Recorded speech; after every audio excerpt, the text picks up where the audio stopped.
the director of the Center for Holocaust and Genocide Studies, and I'm a faculty member in the Department of Sociology. And this is the framework of the Holocaust, Genocide and Mass Violence Interdisciplinary Graduate Group. It's a workshop, a seminar that we coordinate together with Bart Fry and the Human Rights Program. And since we started in 2012, it's only the 6th year of the seminar, we have tried to foster, to promote conversations between the fields of Holocaust and Genocide Studies, the field of human rights, transitional justice, and post-conflict reconciliation.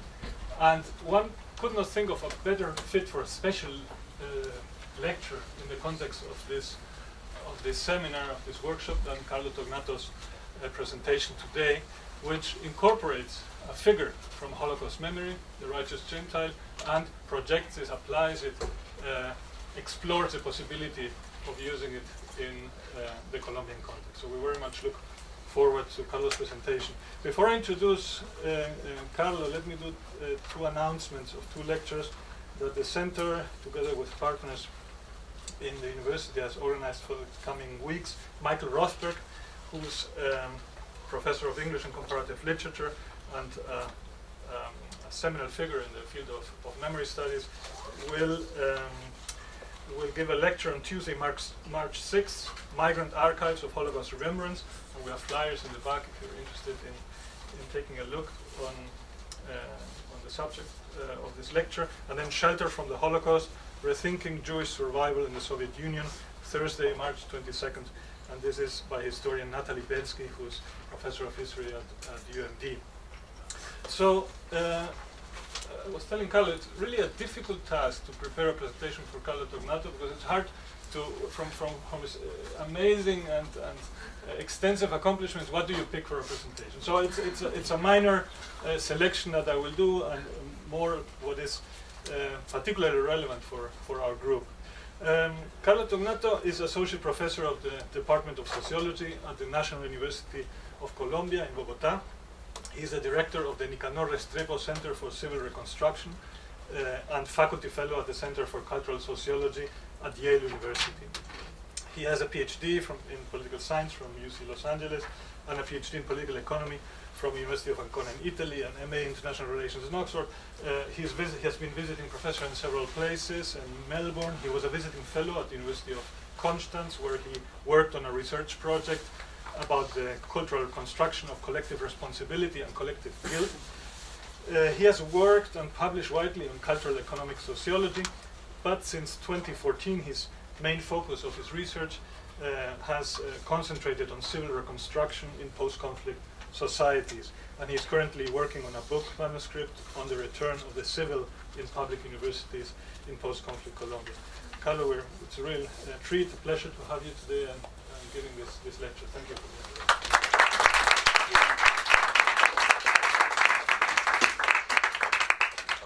here. Okay, thank you very much for the invitation of the Center for Holocaust and Genocide Studies, as well as from the ICGC. And okay, today I will talk about these attempts to transfer the category of the righteous among the nations and to a different context in a different time. When societies experience long and atrocious internal armed conflicts, or when they go through major political transitions, they often face polarization as well as profound sociopolitical divisions.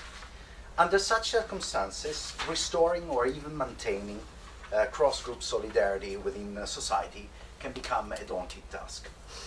At that point, people seeking to solidarize with members of other groups can expect a backlash from members of their own collective, who might come to see their gesture as a betrayal of in-group solidarity. This in turn places them in a dilemma. They may either go ahead with their acts of cross-group solidarity and possibly sacrifice their social ties with members of their own group, or they may remain indifferent to the suffering of the members of other groups and hence face the prospect of putting up with the moral responsibility that is inherent in civil indifference to other people's suffering. Scholars interested in solidarity formation across society we generally look into the civil translations that people deploy in the public sphere to trigger among the members of their own group empathy with members of other groups, thereby paving the way to the extension of their solidarity ties to encompass the latter. While I agree with this approach, I would argue that culture work in civil translation must be analytically unpacked for the purpose of capturing important mechanisms at work in cross-group solidarity formation under the surface of civil translation itself. More concretely, the restoration of solidarity as a form of social action involves an analytically distant cultural moment that has to do with the narrative reconstruction of solidarity within society as something plausible and possible. To act in a solidary fashion, after all, one needs first to be able to imagine a solidary action. And yet, to imagine it, one doesn't need to understand it. It is sufficient to see it happening, at which point the very possibility for solidary action becomes imaginable. Observing the unfolding of cross-group solidarity under extreme circumstances then will prompt people to imagine the possibility a fortiori under less exacting conditions.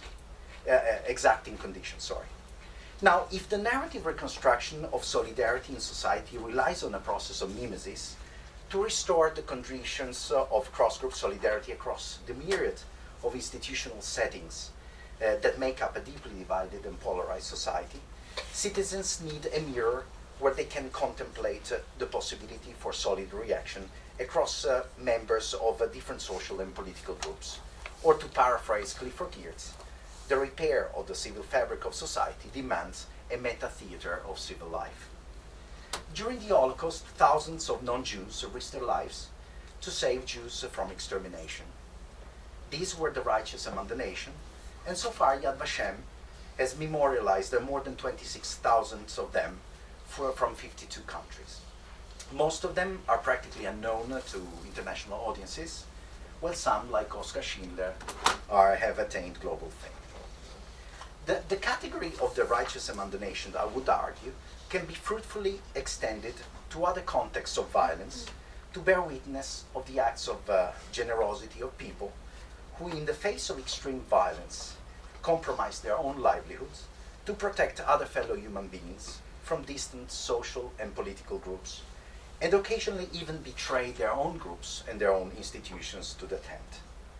Their powerful stories of cross-group solidarity, I would insist, provide a useful narrative building block to give shape to the meta-theater of civil life that polarized and deeply divided societies needed for the purpose of reconstructing cross-group solidarity as something plausible and possible. In addition, those stories may trigger imitation on the part of citizens that are inspired by them, and they may even serve as a confidence-building mechanism among people from different social and political groups who identify with them. Today, I will introduce the stories of the righteous in the Colombian Armed Conflict. I will start by explaining why installing them within the Colombian public sphere is particularly useful for the purpose of reactivating cross-group solidarity within Colombian society. I will then introduce the stories of two Colombians that exhibit, in my opinion, some of the attributes of the righteous. This will allow me to show that the very combination of stories like theirs is key to their pedagogic potential. After that, I will briefly address a series of incipient deployments of the category of the righteous in the Colombian Armed Conflict within the Colombian public sphere, and lay out 5 different institutional scenarios within which I'm currently trying to lodge that category. Although this latter work is still very much in progress, I thought that it might be worth mentioning to provide you with a clear picture of the horizon that this line of work is currently facing, hoping that some of you might get tempted to come on board and collaborate in an effort at piloting the category of the righteous across Latin America and beyond, particularly in Africa and Asia. The Colombian Armed Conflict produced a deeply fractured society with the extraordinarily high levels of indifference to other people's pain, a scarce capacity for mutual empathy, and little willingness to establish solidarity ties with fellow citizens from distant social and political groups. Such a deeply corroded social fabric constitutes one of the greatest challenges that the reignition of civil life faces today across Colombian society. Stable civil interaction, after all, is inconceivable unless people trust each other to be committed to it. In all societies, collective memory is a crucial terrain upon which their members weave the solidarity ties that bind them to one another. In post-conflict societies, in particular, the field of collective memory acquires a unique importance, insofar the possibility of reimagining the future together after an internal war is inevitably connected to the way citizens remember the past, and particularly their experience of suffering during that time. Only when the members of a society manage to take the suffering of the victims as theirs, and hence take responsibility for it, and feel the urge to repair it, the foundations are led out to restore some degree of mutual trust among them, thereby restarting the regular flow of democratic life. In societies where victims and perpetrators are more easily distinguishable because they belong to two more clearly demarcated fronts, repair tends to be relatively easier because it entails one single act of recognition of the victims on the one side by the citizens on the other. Instead, in societies where both victims and perpetrators coexist within a large variety of social and political groups, repair is much more complex, as it demands a myriad of reciprocal acts of recognition which face an additional challenge. Victims in one group have to be recognized by the members of other groups that engender the perpetrators, and victims within the latter groups need to be recognized by the members of the former to which their perpetrators may belong. This puts victims within all groups into a formidably hot spot, having to deal with their own suffering while also being asked to bear responsibility for the suffering caused by the perpetrators from their own groups. A demand that they often feel to be distracting from their own quest for recognition and repair of their own suffering, and that they regularly resent for turning their intimate quest into a morally impossible zero-sum game that casts victims on all sides against each other. Such situation inevitably hinders the reestablishment of cross-group solidarity ties within society, as it faces members of all social and political groups with the dilemma I earlier referred to in my own introduction. That is, help the other and be seen as a traitor of your own group, or turn a blind eye on the other's suffering and bear moral responsibility for one's own civil indifference. In the case of Germany and South Africa after World War II and the apartheid, for example, victims and perpetrators belong to more clearly distinguishable segments of society, and hence, by virtue of a single general act of recognition of the victim, citizens may manage to establish some common ground that, to put it with Jeffrey Alexander, allow them to recognize and oblige each other, as well as to imagine themselves as part of a common vision of future. In the case of Latin America, internal armed conflicts, however, in the case of Latin American internal armed conflicts, however, the distinction between victims and perpetrators across society is anything but straightforward. The quest for recognition and repair of the victims in such societies, as a result, turns out to be profoundly divisive, a situation that clearly characterizes Colombia at its current stage. Now, the field of collective memory should not be regarded as irremediably doomed to deepen divisions in post-conflict societies. On the contrary, it may provide some critically important resources to bridge those divisions and reactivate cross-group solidarities. Indeed, at the darkest times of the Colombian Armed Conflict and in the direst scenarios of violence, some citizens throughout Colombia, across the entire political spectrum, and all across the social pyramid, were capable of resolving the above-mentioned dilemma in favor of their fellow citizens within other groups, thereby keeping the flame of cross-group solidarity burning under the most adverse circumstances and ultimately preserving the ideals of civil life alive when many would rather call them dead.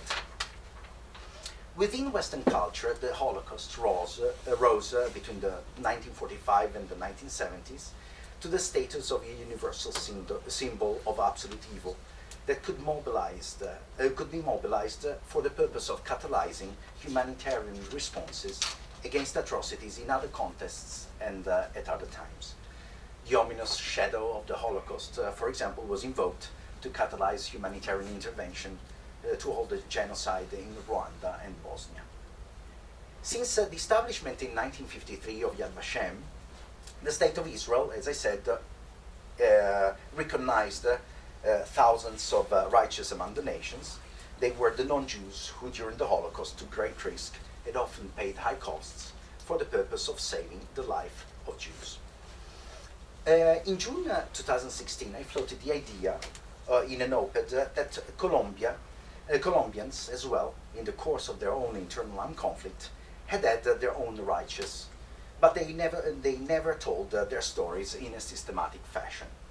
As a result, today Colombians know very little about those military officers and soldiers who resisted complicity in atrocities, opposed them, and blew the whistle against them, often sacrificing their careers and livelihoods to protect the life of the citizens. They still ignore the stories of those entrepreneurs that denied their support to paramilitaries and shielded innocent people from paramilitary rage.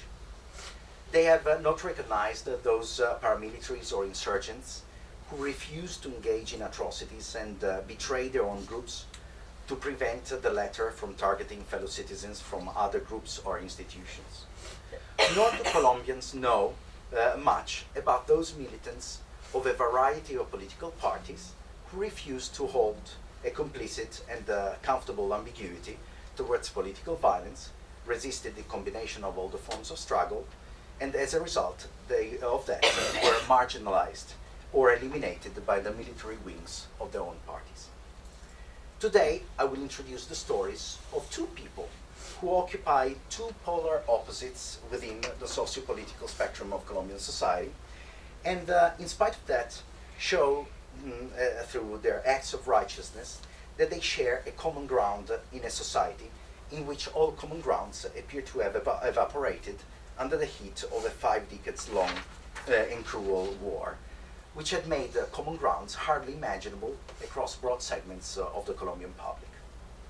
My first story is about Carlos Alfonso Velázquez Romero, a Colombian artillery officer, son of a brigadier general of the Colombian army, who had died in a helicopter accident in the 60s when his son was 15. Velázquez graduated first class at the Army Military Academy, as well as in all subsequent courses he attended during his military career both in Colombia and in the US.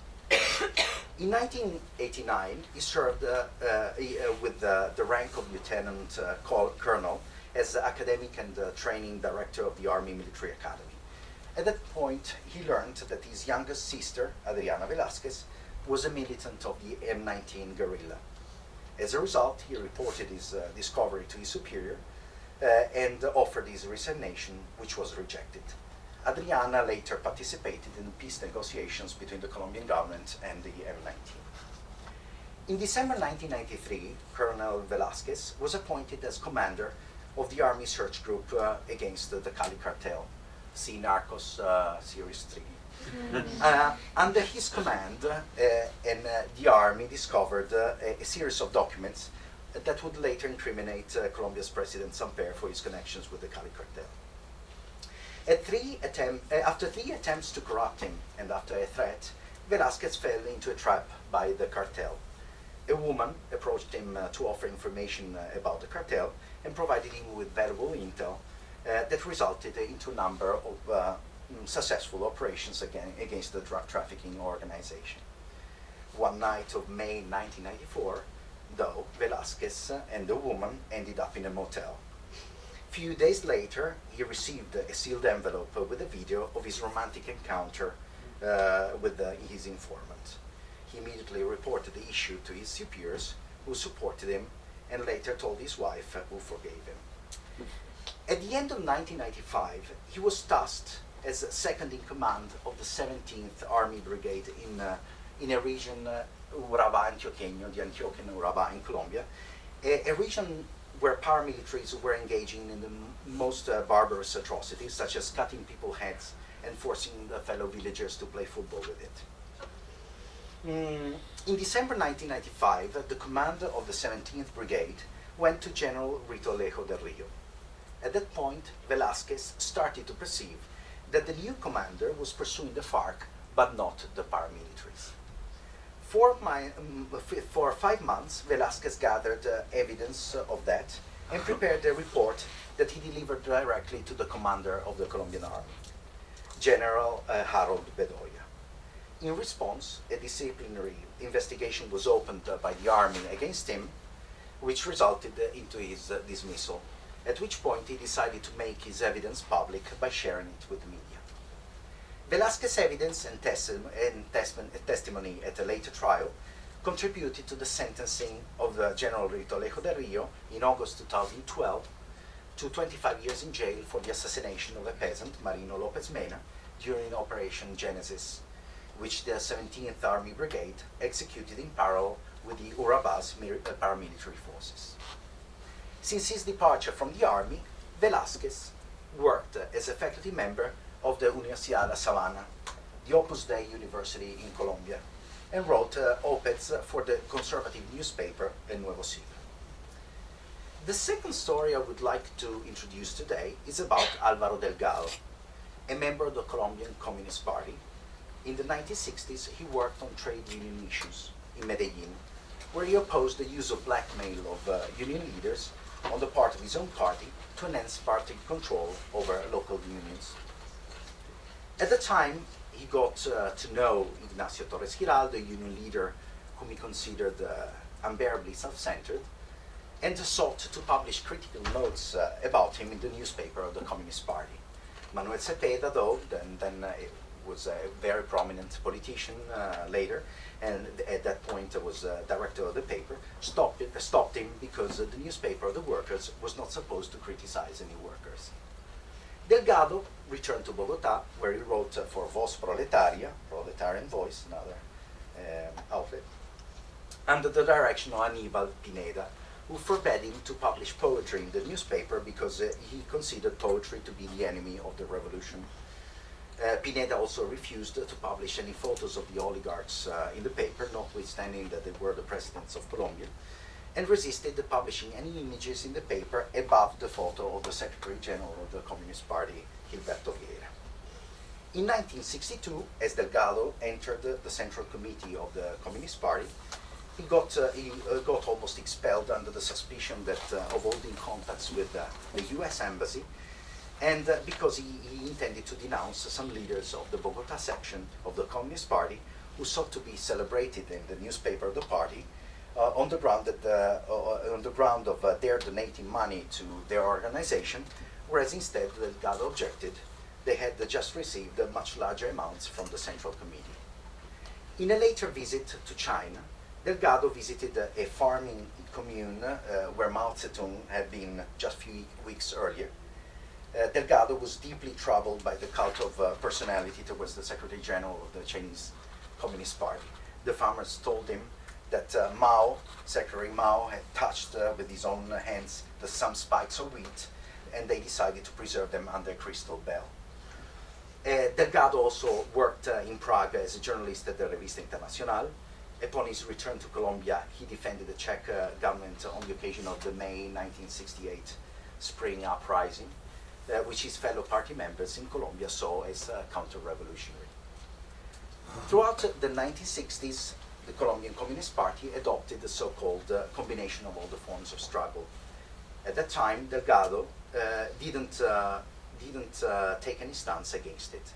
But at the beginning of the 1980s, as the FARC opted more decisively for the armed struggle, Delgado advocated in a meeting of the Central Committee that his party should rescind any ties with the armed struggle, and suggested that should such distancing call for relabeling his party as socialist or social democrat, so be it.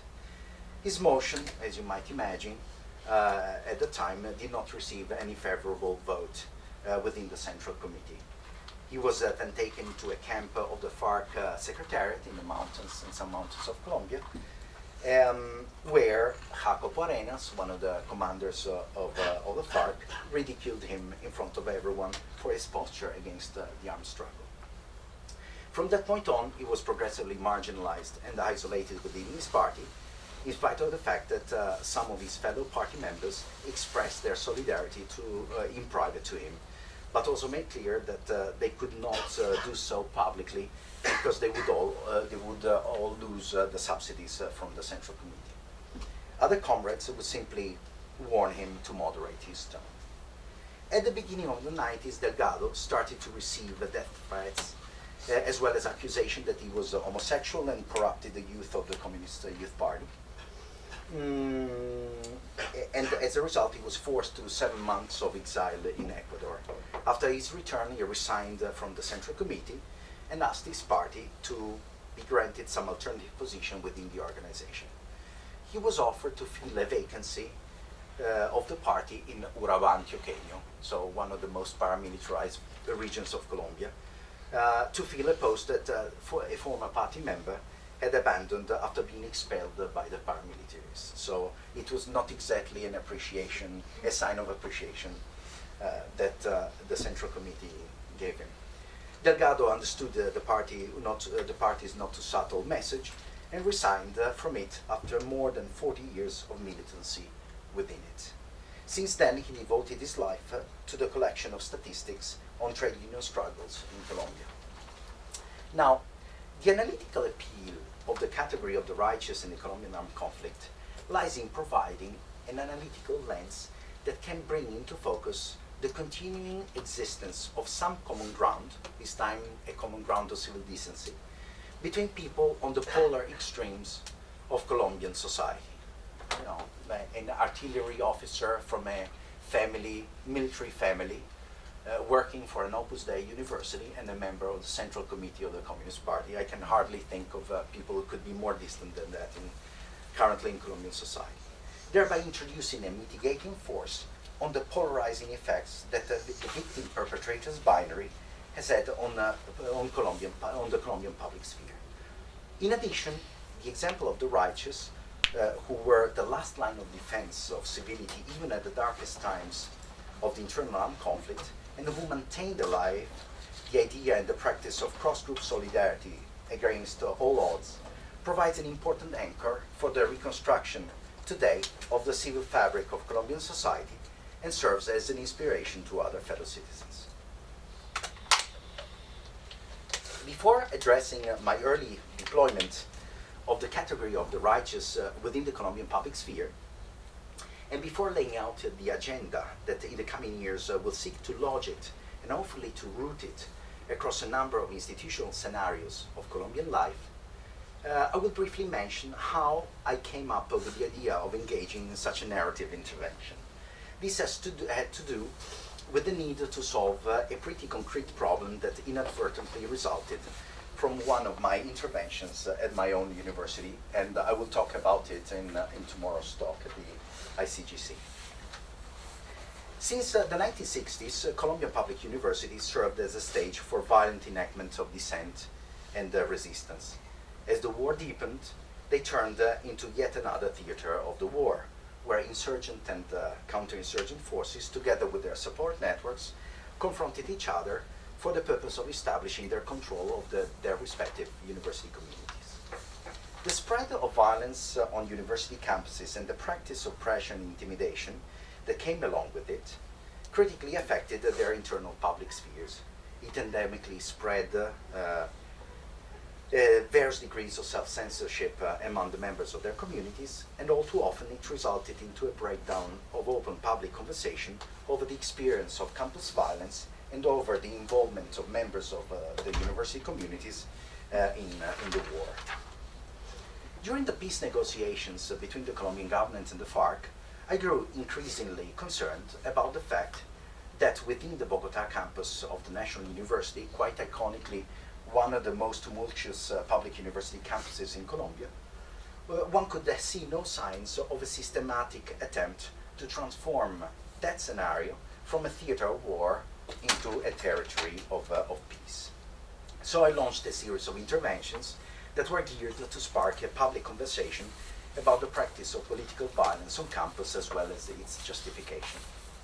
In June 2016, as I earlier said, such intervention, I didn't talk about this. In June 2016, though, such interventions came to a sudden end as a result of my last one, which militants on campus came to retrospectively interpret as in a radically different manner. For almost 2 years, they had understood my earlier interventions under the peace-building frame as a naive and yet genuine, perhaps Forrest Gumpish, up to a certain point, attempt to expand the horizon of civil interactions on campus and tease militants within the university into the civil camp. After contesting in a much too explicit fashion militants' cultural ambiguity on violent extremism, though, the latter started to see my interventions retrospectively through the lenses of the traditional war frame, which all along the Colombian internal armed conflict had partitioned society between victims and perpetrators. In other words, militants started to regard my attempts at undermining the cultural legitimacy of political violence on campus as yet another act of victimization against them that either intentionally or inadvertently benefited their perpetrators and played into the counterinsurgent camp. Such a dramatic crisis of confidence completely cracked the thin ice of cooperation between members of the militant and the civil segments of the university community that had previously engaged and cooperated over my interventions. On the ground, I faced the urgency of restoring the conditions for cooperation between the two sides. To achieve that, though, I needed to show that those two segments of the university community, the civil and the militant, still shared some common ground.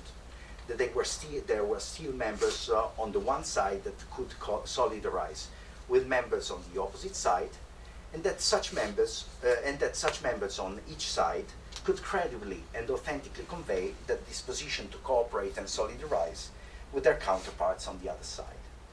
The trick, though, was to find a way to encourage such people on both sides to come forward, recognize each other, and signal to each other their willingness to break away from tribal solidarity. When I floated in that op-ed the idea of the righteous in the Colombian Armed Conflict, I expected that by publicly identifying with the stories of the righteous, people from different groups could finally find a way to signal to each other their support for cross-group solidarity. Initial responses within the university were encouraging. For people to cling to the narrative of the righteous as a way to indirectly signal their openness to cross-group solidarity, however, it became clear that people needed it to be more stably lodged within the Colombian public sphere across a variety of institutional scenarios, such as education, the media, state agencies, civil society, the cultural industries, and public security forces. In short, the narrative of the righteous needed to get floated and get rooted within a broad spectrum of scenarios where the victim-perpetrator binary turned out to be strongly polarizing. In October 2016, just 2 days after the failed peace plebiscite, we were in a big event on the prospects of post-conflict, and we were terribly low mood. I presented the stories of Velázquez and Delgado at the Pontifical Bolivarian University in Medellin.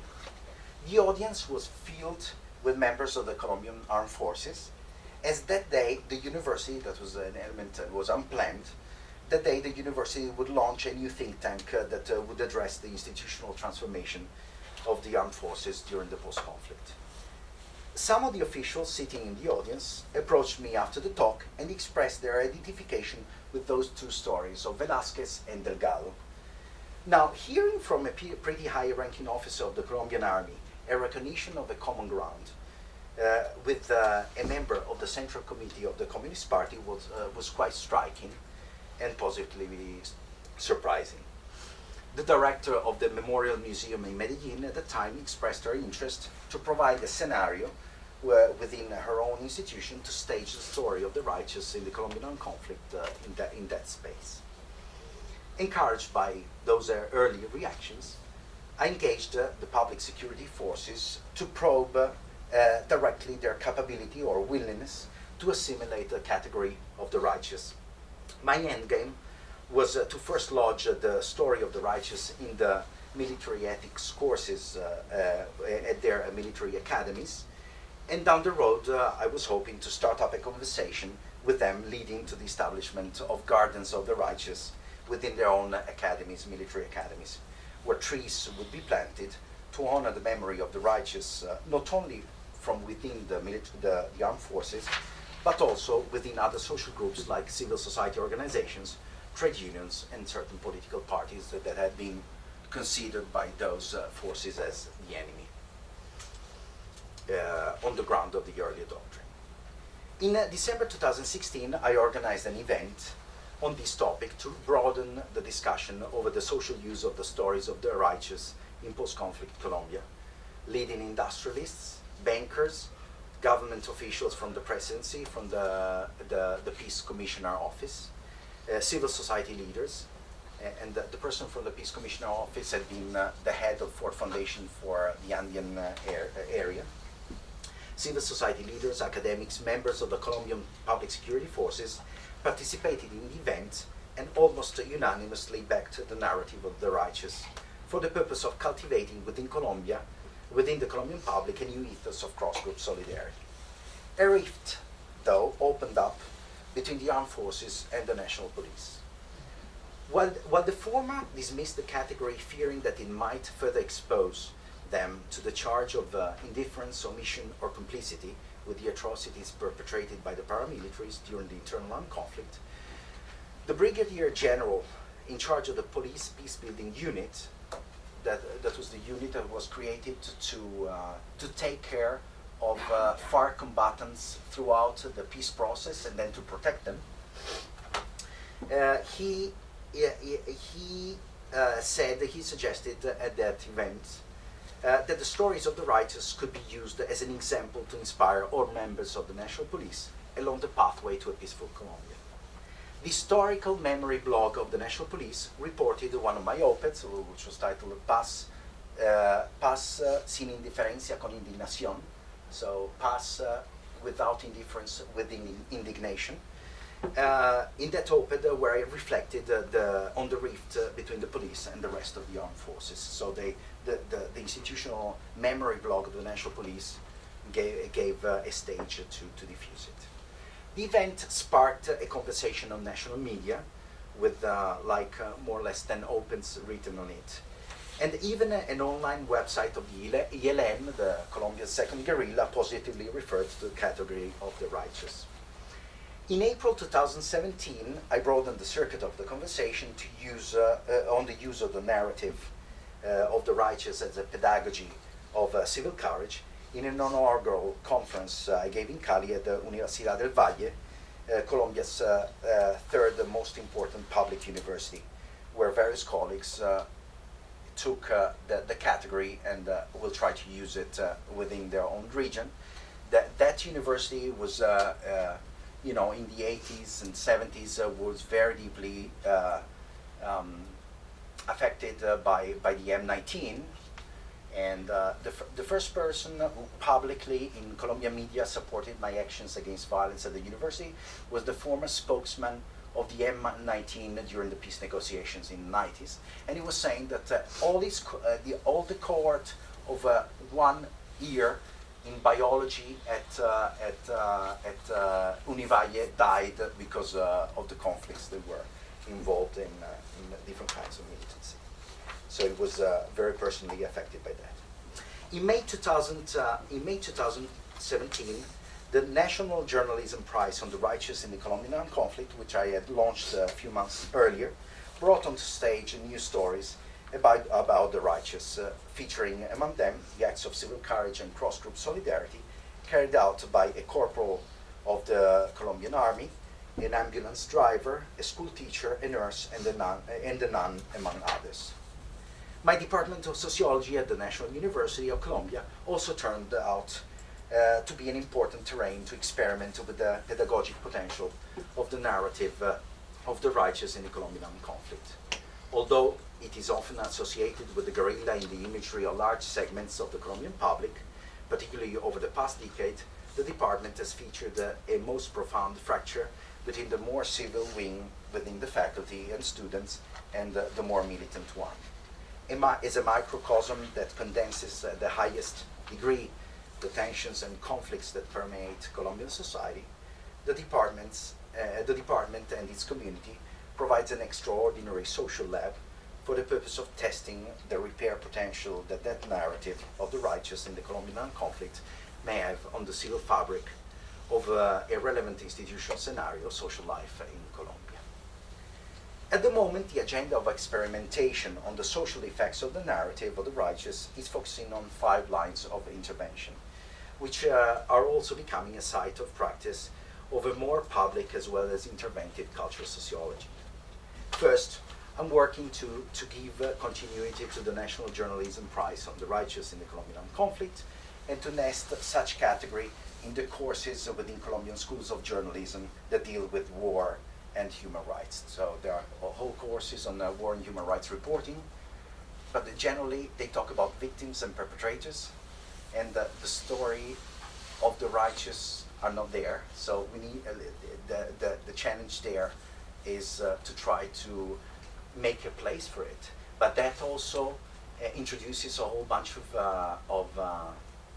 of challenges narratively. I mean, there could be so much to theorize for people who are working on communication and journalism, and I think it can be a very fertile field of inquiry. Second, I'm currently fundraising for 2 pilot episodes of a TV series on the righteous in the Colombian Armed Conflict. So the idea is, you know, academia can get up to a certain point to install certain categories in the public sphere. So the idea is to experiment with other forms. Third, I'm working towards preparing pedagogic material to bring the stories of the righteous in Colombian schools and universities, and to hopefully bring to students of all ages across Colombia the living testimonies of the righteous, very much like in Germany was done after World War II, with the living testimonies of survivors of the concentration camps. So the idea would be to try to bring the righteous to talk to the classes of students and talk about these examples of civil courage. Fourth, I have taken steps to securing the possibility of finding a space in a memorial museum for the righteous. Obviously, these different steps are at different stages of a sequence, because in order to get to the stage of memorialization, you have to develop a journalism of the righteous. You have to have stories of the righteous in schools, so that afterwards you generate certain audiences for what is being then showed in the memorial museums. So this step will be the one that will be developed at a later stage. And fifth, over various months, I've tried to engage the Colombian police, which responded positively at that event, for the purpose of nesting the idea of the righteous within the training of its officers. I realized, though, and this was learned along the way, that to achieve institutional buy-in in an institution with little exposure to training in the social sciences, a more indirect strategy was more advisable. Based on that, I've started a project that looks at interactions between former FARC combatants and the police agents that throughout the peace process have been tasked to protect those guerrilla combatants. And we're faced, as a result of that, the reproaches and occasionally even the resentment on the part of the members of their own families, friends, and agents within their own institution, because of their effort at protecting the enemy. My bet is that by exploring such a setting, it will be possible to show the Colombian National Police that the institution has inadvertently established a scenario of incubation, of interaction and incubation of the competencies and of the civil emotions that support the acts of generosity of the righteous. I hope from there to be able to show the higher ranks officer of the National Police how close this category can be to certain dimensions of the institution's own life world. So for them it's very difficult to relate to the category because they have no training almost generally in social sciences, definitely not in these fields of memory, etc. And so the idea is to secure a terrain where, again, maybe by mimesis, it is possible for them to understand and relate the category to their own experience. To conclude, the work ahead for a public as well as an interventive cultural sociology seeking to use all the pedagogic potential of the stories of the righteous in the Colombian Armed Conflict is gigantic. We need to fully develop these 5 lines of intervention in Colombia, but we also need to open up new opportunities for comparative work, to unlock the possibilities for cross-learning from other corners of Latin America, from Peru to Salvador and Guatemala, from Argentina and Chile to Mexico, but also beyond Latin America, from Rwanda to Sri Lanka, from Syria and Iraq to Afghanistan, India, Myanmar, Cambodia, and why not even in Europe and in the US. At a time when extreme polarization and blind tribalism are taking the stage and are insidiously colonizing our national public spheres, we need the example of the righteous to remind us the need for cross-group solidarity, as well as the urgency for an untiring search for common grounds. Thank you.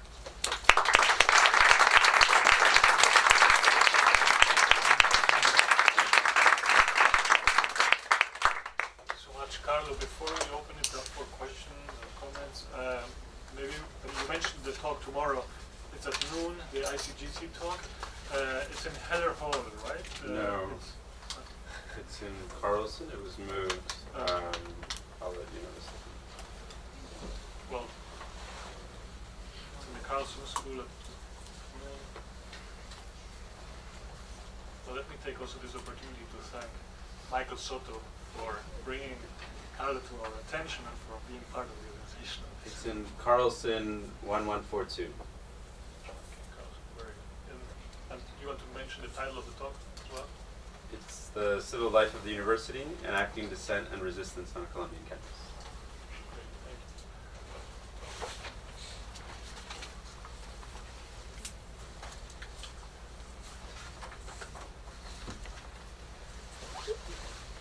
you. This was a wonderful talk, and I'm impressed by the way in which you weld together scholarship and practical action. It's very impressive. And any question might seem like bickering, but let me begin with one point of bickering. Your talk seems to imply at least that there are clearly recognizable groups of perpetrators and victims and righteous. I think of the sociology of reputations, Gary Fine's work, for example, where reputations are recognized as being constructed. And in a way, what you are doing is you are yourself part of the process of constructing your reputation of certain actors as righteous. But those struggles happen in many places in society. And the question is, what are the conditions of success? What are the conditions under which indeed a group of people, a group of individuals can successfully be defined as righteous and then from there fulfill the function that you would like to be fulfilled by them or by the reputation of them that has been successfully constructed? Sure. Well, the lodging of a category or an analytical category like that in the public sphere is an exercise of cultural performance. So it has to ring authentic among certain audiences, and again, depending. And it needs to bring together a series of actors in order to make it authentic. For example, I think at this point it would be very difficult to make it to achieve an institutional buy-in. So to ring it as something you should jump on board on the side of the Colombian Armed Forces, unless you have the middle group of the United States in Colombia to jump on it. So depending on different kind of audiences, you need to pack together different scripts, different actors that deliver the category to make it viable for the audience. You need to stage it in different spheres, in different scenarios, and again, in terms of scenario, maybe it's easier to achieve an institutional buy-in, to stage it at the National Defense University here in Washington for certain those groups than others. For example, in the case of what we saw. In the case of, I try to talk about that within a part of the Colombian extreme Catholic right, which has some streaks of unveiled anti-Semitism. Obviously, that doesn't fly. But again, there is another part of the Colombian, let's say, conservative Catholic population. For example, the case was the experimentation at the Universidad Bolivariana, the Pontifical Bolivarian University, which is quite conservative, and there they have a vice chancellor for pastoral affairs that is said, for example, we could talk about these stories in all the parishes of the Antiochian region. So you have to really differentiate depending on the social groups you are talking to, and see who are the people who can deliver the category, and that you have to package the script, the actor, the collective representation that are distilled in the script, the stage, the means of symbolic production, and you have to have certain institutions that come in order to make certain things. I mean, one of the reasons why I found it important to come here to the US and speak about this topic in Minnesota, on Monday in Pittsburgh, on Wednesday in Madison, is that my sense is that to the extent that this category can be more globalized and we can generate a more global assemblage, to talk in Laturian terms, we can enroll people that are not only in Colombia or in Latin America, but also in Europe and the US on this. These will reverberate with some positive impacts in Colombia. So the game there is not only within Colombia. We need to expand the networks, and that's the idea. So paradoxically, the transnationalizing the category is what might make it locally more effective, especially for certain actors. Thank you, Carl. I'm curious, how are you going about identifying the stories of the righteous? Because you said at the beginning that many of them are quite hidden. Obviously, the journalism prize is That was directed exactly. towards that, Yeah. but beyond that, what other efforts?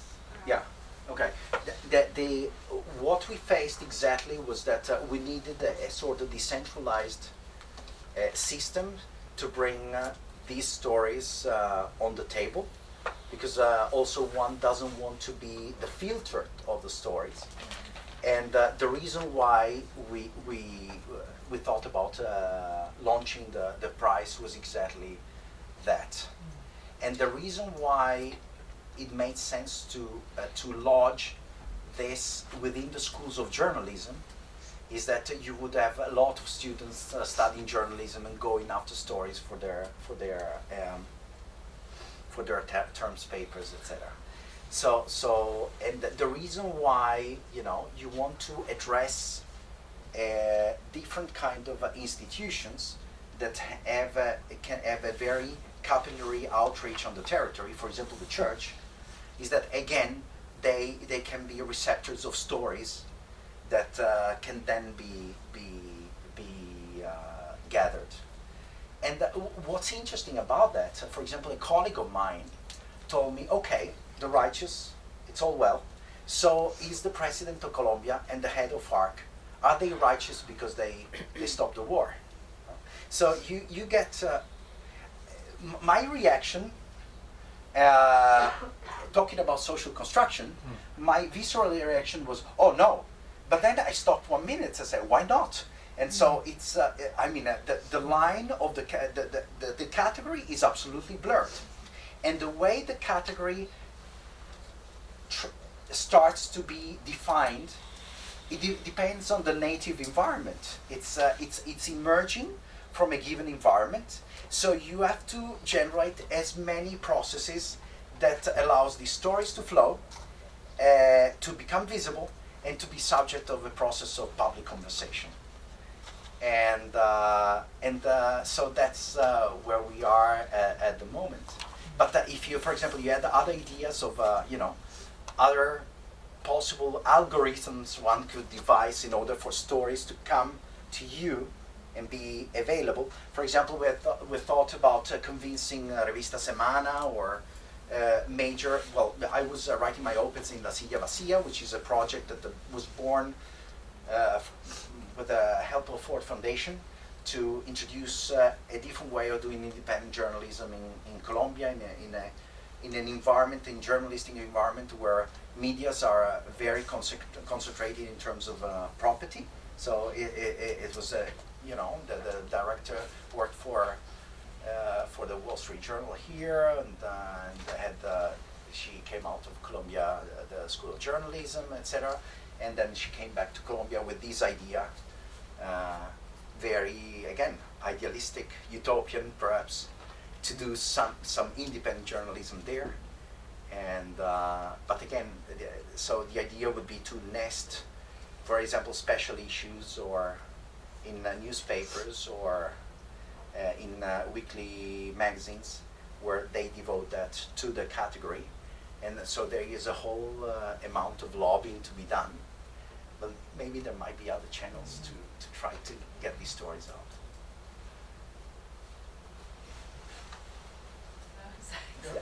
Me? Yeah. So I have a question. That was part of my question. And then, but once you have, you start to construct the narrative around particular individuals, how do you control it after that, right? Well, yeah, right. yes, I mean, in this environment that's so polarized, when people are immediately going to be contesting. I mean, I'm thinking right now of like the students in Parkland, Florida, who are these hero, right? And then there's these counter narratives going back in this very divided media environment, right? And my guess is it's really similar. The thing is that what impressed me is that if you say that a member of the central, I mean, in a country like Colombia, that is coming out of that conflict, if you present a talk talking about a member of the 40 years members of 31 years members of the Central Committee of the Communist Party, and a colonel of the Colombian Army works in University of Opus Dei, have something to share. And if you have people that are almost responding like that, well, yeah, I mean, this is what was happening. And that was very strange to me, because I would have put all my money on the fact that it would be very difficult in a situation of such polarization, acrimonious polarization, that people would recognize them as having something in common. But the thing is that these examples of civil courage seem to be recognized by people. People on the very extremes of both sides that are still, insisting on the legitimacy of violence. Obviously, they are not. They're not pleased by the category, because what the category does is to cut the political spectrum by isolating the very extremes that still justify violence, and leaving the rest, showing that there is a chance for the rest to share common grounds, and people from what the National Journalism Prize showed is that you can have people that are on different ends of the political spectrum, different levels of the social pyramid, high officer, a corporal, a nun, there was a case that was fascinating. I started, and that's again how the category is a process of social construction. And one discovers things that, the native context constructed in ways that are really fascinating at times. I thought that cross-group solidarity would be something, cross-group solidarity among living people. And there was a lady at the point where the Rio Cauca, one of the big rivers of Colombia, has like a little elbow between two regions of Colombia, where all the corpses that had been, executed and cut by paramilitaries were concentrated there. And the governor of that side of the river didn't want his homicide statistics to be high, so they were pushing the corpse on the other side so that the other governor would get the statistics. And there was a lady, a peasant from that place, that out of pure piety was going with their little boat, getting the corpses and bury them. So that was very interesting because there's a case of solidarity, cross-group solidarity with dead people. And then she started to get famous, and so she had families from all the region that were crossed by the Rio Cauca who were calling her to ask her, did you see maybe a corpse with a person dressed this way? It was quite impacting. And then she was displaced because she was threatened for doing that, and so she was forcefully displaced to different part of the region.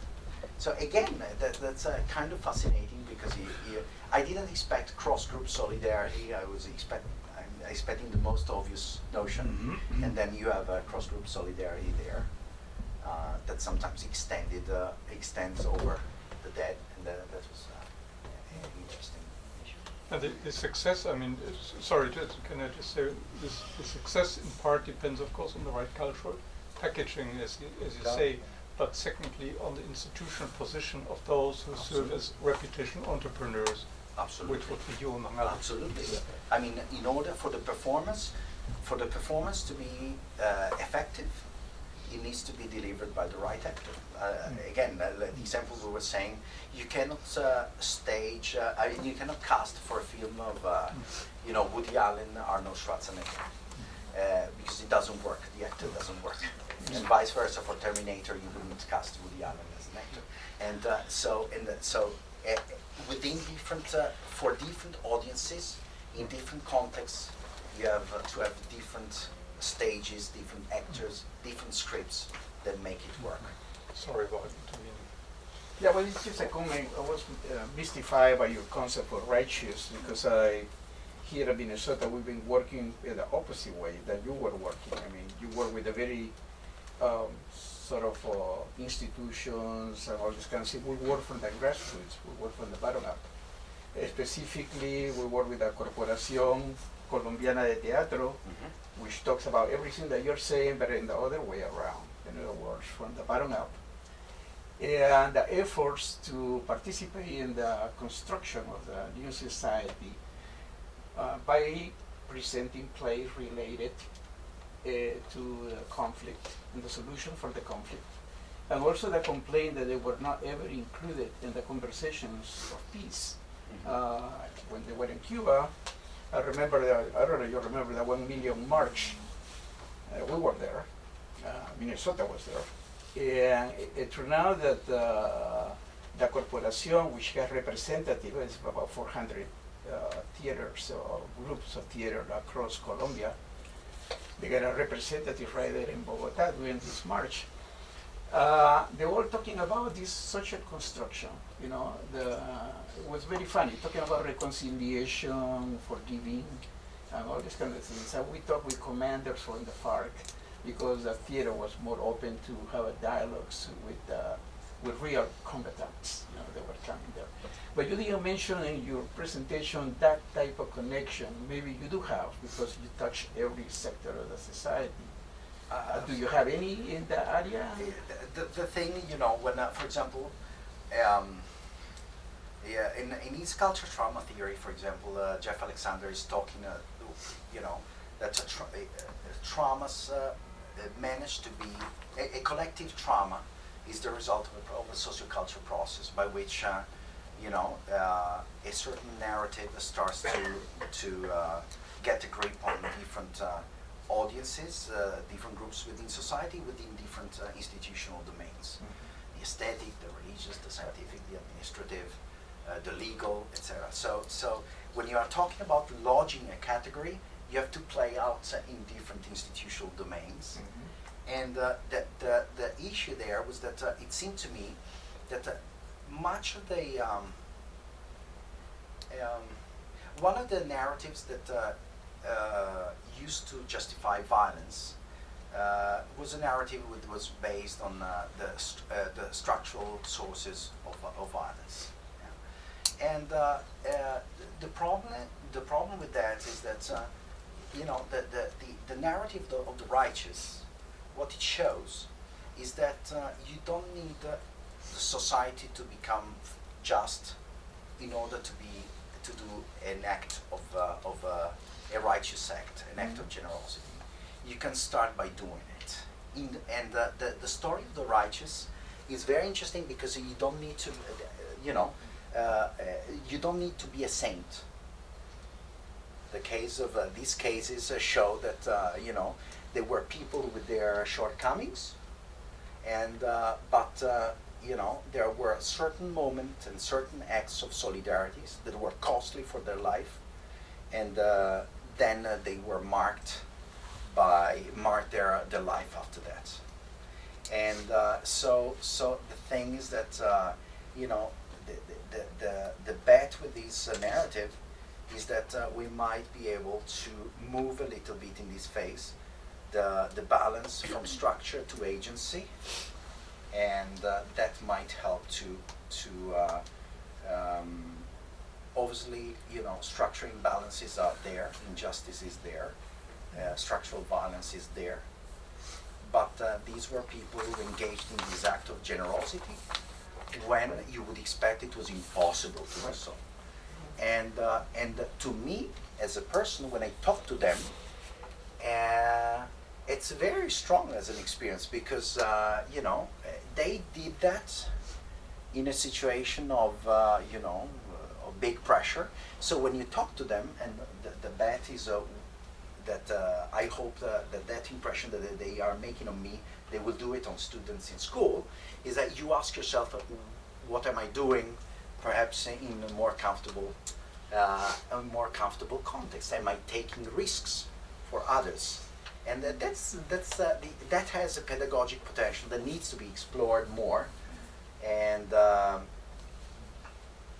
for example, in the case of Velasquez, told me, I know you're taking, you think what I did is important, but I have to tell you that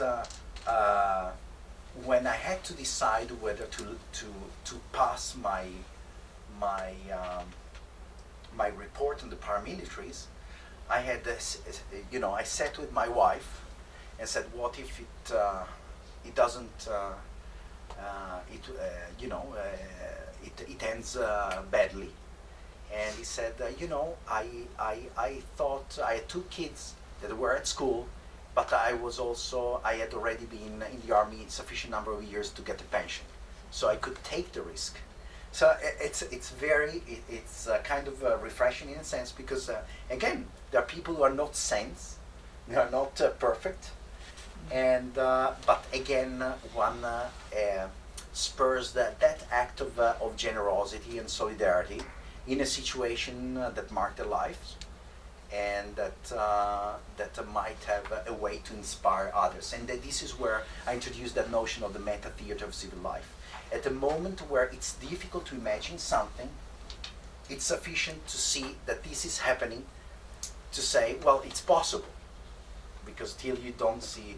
And I am now editing a book with Nadia Jaworski and Jeff Alexander on the righteous in international migrations, which is it's the whole issue with cases Israel, Colombia, Mexico, the U.S., Spain, Germany, and more. So it's a category that might allow us to intervene in different areas, to experiment on how you trigger civil courage, because it hasn't been really theorized that much, and we would like to know what we have to do in order to cultivate it in the university, in schools, among civil servants, among politicians. Artists. So, Yeah, it was, and then yeah. okay.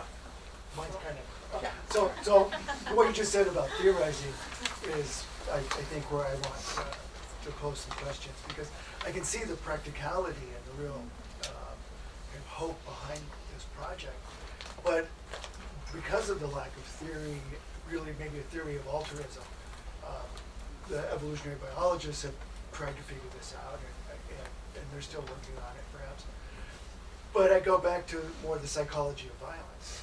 And so I see you, instead of talking about Milgram's 75% of people who kill the student, the 25% who don't. But that leads me then to the direction of thinking, well, there are people who actually commit violence, or they believe what they're doing is virtuous, that they don't really believe what they're doing is evil, and that the idea of kind of finding evil, we get to the point where we say, well, evil doesn't really exist.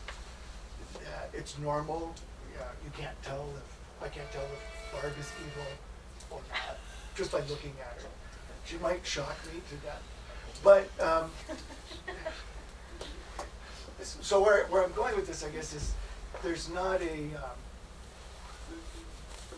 it's sort of like saying when these terrible things happen, Abu Ghraib, or my life, from a U.S. perspective, the argument is, well, there are a few bad apples. And it's not, and it misses the institutional framework in which this violence takes place. What you're kind of saying is there are a few good apples, without the framework of explaining how they're created or how they emerge. And part of, and this isn't meant to be criticism, but I noticed people who disagree with the project are militant in your description. Oh no, there are also the right wing pro paramilitary. But I mean, but that you're either kind of for the righteous or you're a militant, the way you've said it up. You are either for violence, you are either for the legitimacy of political violence, or you reject it axiomatically as a necessary commitment within a civil order. So nobody can disagree with you unless they're for violence, and nobody really ultimately wants to be for violence. Theoretically, there's no opposition to what you're doing. There's no kind of position to take in opposition to what you're doing. It is creating, and it is kind of saying these good apples, and whether you call them saints or not, they are the righteous. Sounds like they are. They're distinct. Okay. I can build on this. It's what Robert Bellah was talking. Or Edward Shields, that even in societies that have lost their religion, they have a sacred core. And democratic societies have a sacred core, which is part of the axiomatics of that. So whether that sacred core is a process of sociocultural construction, I agree. But in a process of a reconstruction at the post-conflict stage, what you need to do is to start to generate the social process to build the new social actions that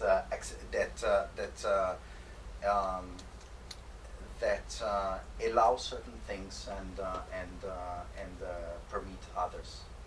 So, in terms of theory, this is, well, the discussion I have with Jeff Alexander is that, you know, the theoretical agenda against it is how to turn strong program cultural sociology into an interventive and public sociology, and how to generalize, how to take Garfinkel's ethnobentological breaches and make it, I will talk about it at ISA in Toronto about it, and make them thick. Because what happens with the case of Garfinkel is that you have breaches of a pragmatic order of interaction, right? But the thing is that the order is not purely pragmatic. It's a cultural pragmatic order. And the way you breach an order is by introducing potentially new actors, new scripts, new means of symbolic production, etc. So there are, it's in Geertzian terms, it's a thick breach. So in the theoretical terms is where this is going. So it's trying to breach a given order and trying to provide an instrument that allows us to move from one equilibrium to another. Is it normatively the fact that new sacred core is socially constructed? I totally agree with you. But the question was a response to a pragmatic question on the ground, as how you get people from leave a whole bunch of narratives that allowed you over many years, you know, to fill up a bicycle of explosive, put a child on it, and tell the child to bike till a police post and blow it up, or to have people, you know, to cut people's heads and play football with them. Where this doesn't solve the whole issues. I mean, the intellectual discussion of structural violence and whether you should, use violence to overturn a certain order that is historically and structurally unjust. Yeah, the whole, Fanon kind of criticism that one would have to it. I agree, but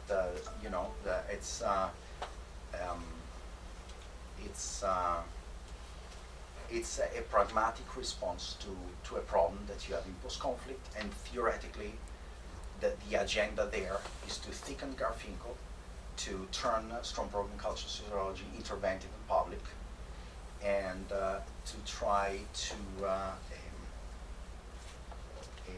to take cultural trauma theory and make it work in the case of this narrative experiment, how you implot or how you lodge that narrative within different domains. But I totally agree with you. There is a Holocaust denier would say the same. That again, why is killing people bad if you dislike them so much? If there are bacteria, if there are germs, etc., etc. It's a process of social construction. And but again, intellectually, you have to trace a line of at some point when you are in a society, whether you accept to be part of certain things, so if you want to be another part. I agree with you. So, thank you so much for this presentation, and I just, for one, want to thank you for using your intellectual imagination to try to take on an issue of morality and an issue of practical societal significance.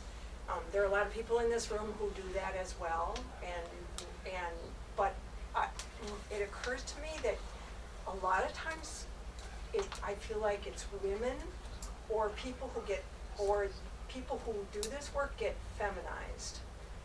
So it's there's a certain gender spectrum where highly critical, highly theorized work is masculine and appreciated for that, and work that attempts to use intellectual approaches to create positive solutions is feminized.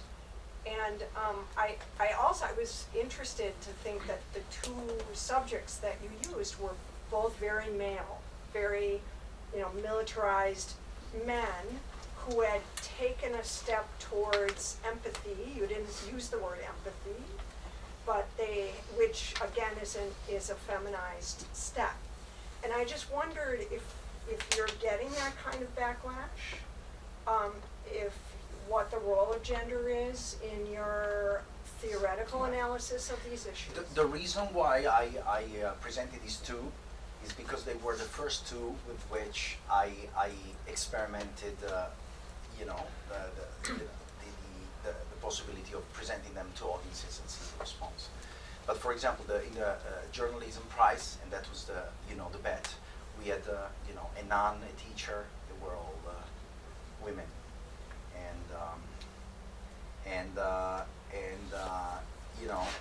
one of the let's say the projects on the line is to try to gender, what are the gender differences in civil courage? And so I was trying to convince a colleague at the LSE Gender Institute to jump on board and see if we can have a project on that. But again, yeah, that's true, because if you want to cultivate it, you need to understand what are the different positions by which civil courage is being practiced. And it's there, but we have to get there in order to. The hope is that more people are jumping on board and adding a lot of complexity to the category. And see, we were talking over lunch with Alejandro.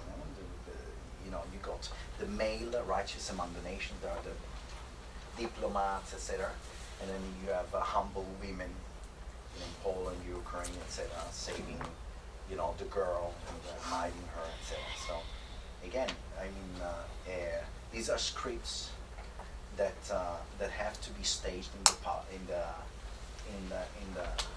public sphere, and that to remain authentic, and obviously gendered understandings of what gender expectations of what different actors should do are actually mediating the way you feel that something rings authentic or not. So absolutely.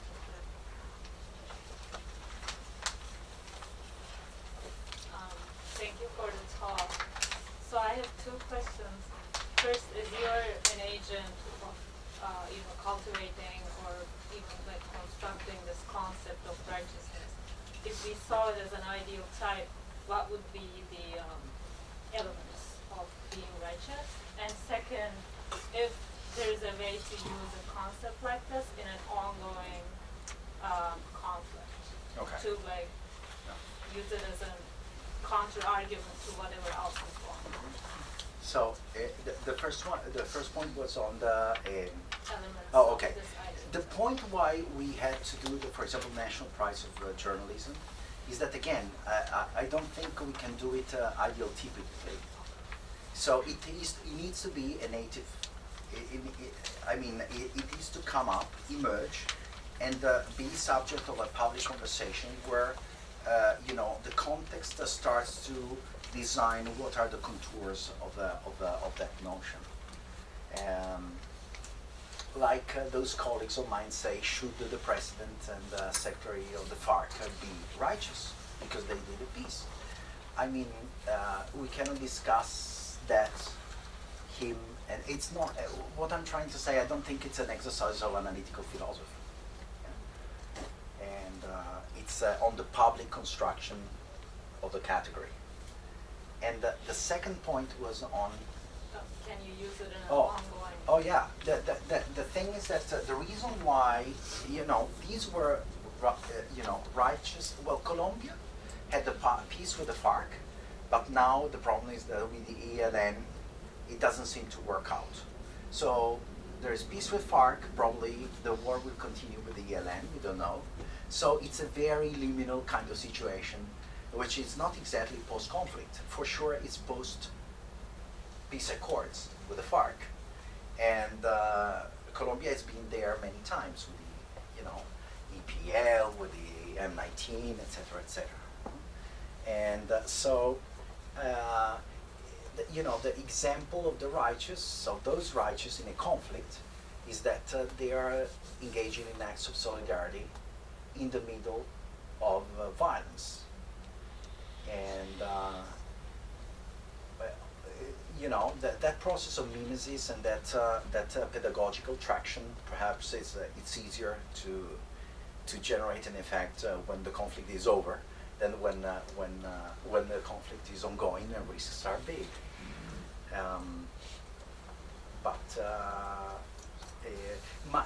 What I had another, that was written in an op-ed. What I was saying is that during the Uribe government, there was a grand narrative that had been created by the Uribe government on the seguridad democrática, on the democratic security. And it was a grand narrative that was explaining it all. And the problem is that with the peace, there is no grand narrative at the moment. And so I was saying, you need to pass from a situation of democratic security to democratic seduction. Like you have to seduce actors to play the civil game instead of the other game. The problem is that with the peace, the plebiscite on the peace, that left Colombia in a limbo, because there are a whole bunch of people who, in a post-conflict, you have to consider that your adversary is part of your horizon of future, so you cannot eliminate it.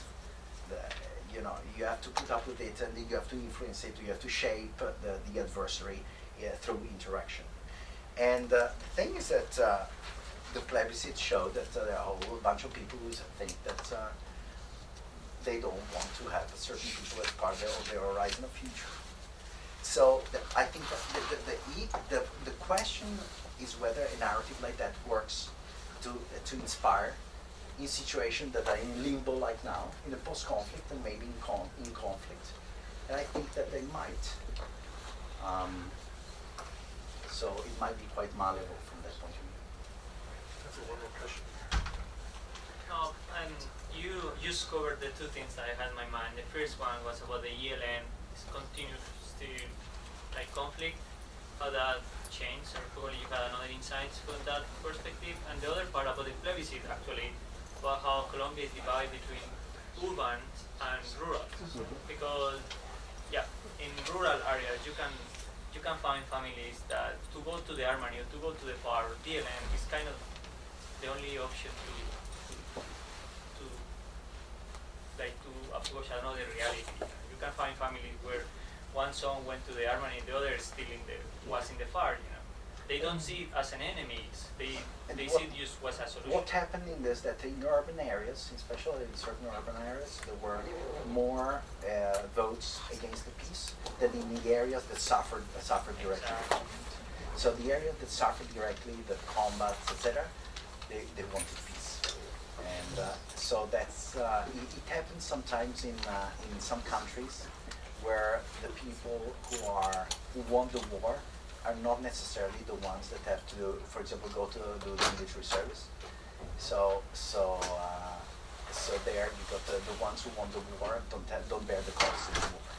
So the ones who bear cost of the war, in the case of Colombia, in the results, if you break down the results of the plebiscite, you see that in the areas that were more exposed to this, they wanted peace. On this note, let us thank you, Carlo, for this wonderful.